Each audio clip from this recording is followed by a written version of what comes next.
Сарапке, давайте екеуміз осы жұрттар сияқты сүйек ұстасып, туған әпкелі сіңілі бауыр болайықшы. Ақерке өзімнің бауырларыма уақыт таппай жүрмін жаным, түсінесің ғой. Ей, әпше мен сіздіңше туған бауырларыңыздан артық араласатын боламын ғой. Мақұл. Қайда сүйегің? Сен жаман қыз емессің ғой, бір бауырым деп жүрермін. Әкел. Ай, уже міне. Енді әкел, енді қазір айтып тұрсың ғой. Так, сүйек. Бір бауырым болып жүрші. Әпше міне, мен саусағым тек майдан тұрмайды ғой, мынада сүйек те бар ғой. Бітеміз, короче. Бүйтіп ұстасамыз дағы. Меріс мен. Дос, мен бауыр деймін, фык болды. Мен әпше жаным, туған әпше. Бір бауырым бар деп жүремін бұйыртса.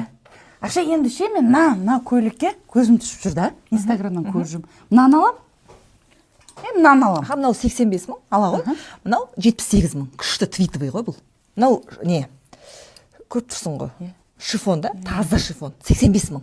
Жоқ, сіз. Еще мынау скидкамен. Тегін бермейсіз ба не? Қалай тегін бер? Енді туған бауыр болды ғой. Жоқ, мен қанша бизнесмен көрдім. Туған бауырларына кемі 90% скидка или тегін береді. Тегін бермейсіз ба? Жоқ, сатып тұрмыз ғой, Ақерке, енді мына жерде. Жаңа бауыр болғанымыз қаяқта қалды? Енді қалай енді? Сол үшін ба енді? Ой, әпше, бермейсіз ба тегін? Сатып тұрмыз, Ақерке. Кесілді, болмаймын мен бауыр. Рахмет. Онда Динара Сәтжанмен бауыр болмаймын ба? Мына жынды екен ғой,